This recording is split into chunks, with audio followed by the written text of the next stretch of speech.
The phone rang at 2:14 p.m., sharp and insistent, slicing through the quiet hum of my apartment.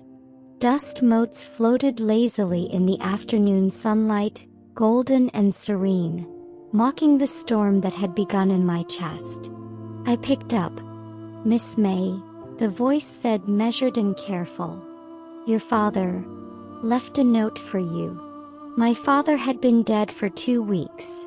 I had seen him last, pale and fragile, clinging to the hospital bed like a leaf on a stormy river. And now, decades later, his voice reached me through the fragile conduit of a lawyer's words. "Tell May to look under the porch. Tell her I'm sorry." I didn't move. The words hovered like smoke, curling around memories I had tried to bury. That summer of 1987 replayed instantly.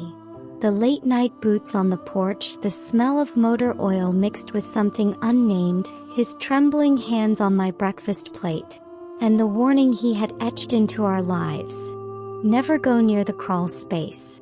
Yet here I was, phone in hand, pulse hammering, drawn toward a secret buried under 37 years of silence. The highway blurred beneath gray skies. Rain tapped a trembling rhythm against the windshield. The letter's words echoed in my mind: "Look under the porch." A command, a plea, a confession. Memories of the house on Maple Ridge crowded my thoughts. Creaking porch boards, shadows stretching long across the floor, my mother's silence that had carried through decades, and my father's pale eyes filled with something I'd only now begun to understand: fear, protection, devotion. 3 hours later, I pulled into the familiar driveway. The house looked smaller than memory remembered, sagging slightly under the weight of years I hadn't lived there. But the porch, that same creak greeted me under my foot like a heartbeat, old and steady. Inside, the smell of dust, old wood, and faint coffee welcomed me, bittersweet. The house had held its breath for me, waiting.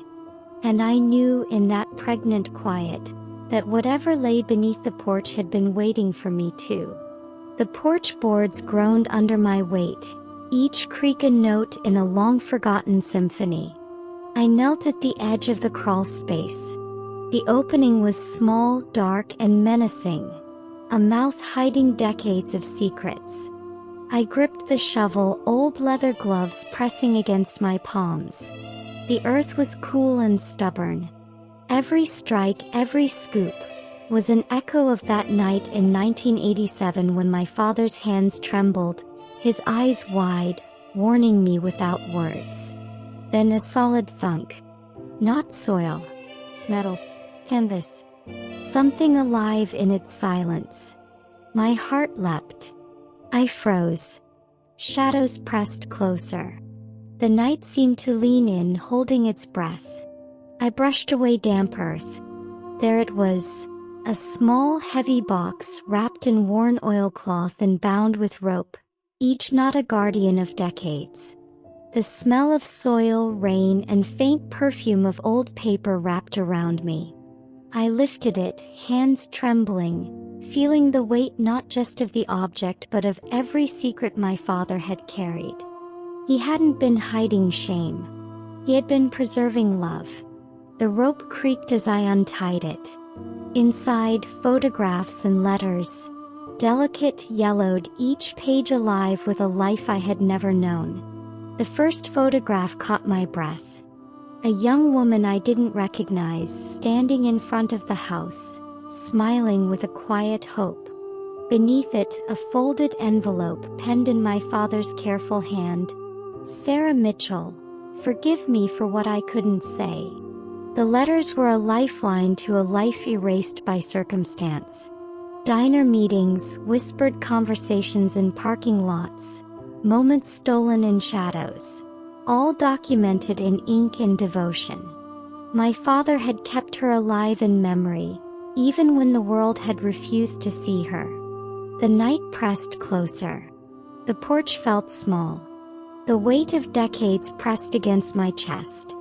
I read each letter, tracing the pulse of a hidden life. The letters ended abruptly in August 1987. The last one trembled in my fingers. "I'm sick, James. Don't let them erase me completely. Please." And then I understood. My father had buried her memory not out of fear or shame, but out of love, devotion, and protection. He had carried her story alone, safeguarding it from judgment, preserving it like a fragile flame. I whispered into the night, "I see you now. I understand." The porch boards groaned under me, the air thick with rain, earth, and the echo of lives long gone. The night seemed to lean in, witnessing the revelation. Rain softened to a drizzle. Street lights flickered, hesitant, as if uncertain about the truth they would illuminate. I sat with the box on my lap, the photographs and letters open, letting the inked voices reach across decades. Sarah Mitchell had existed.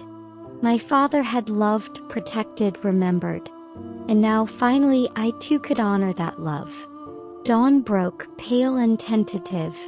Sunlight fell over the porch steps, over the box, over a story finally revealed.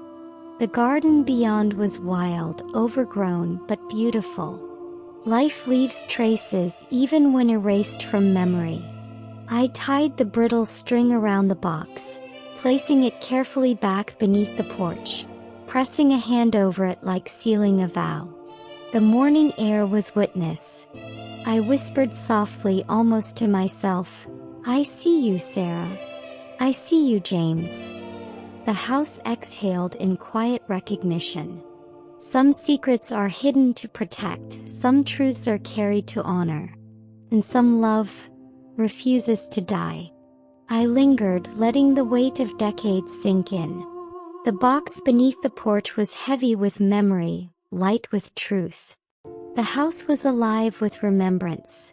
Floorboards creaking, wind whispering through eaves, a distant bird hesitating before calling. Not every secret is shameful.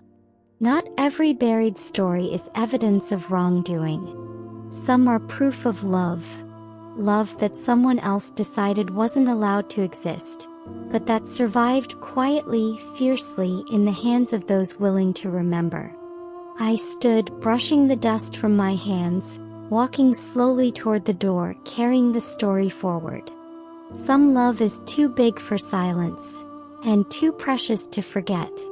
The sun rose higher, spilling light across the porch. The box lay beneath, now a guardian of a story revealed yet still fragile. I felt the weight of history in my chest, a mixture of grief, awe, and understanding. I whispered one last time, "Some love survives beyond death.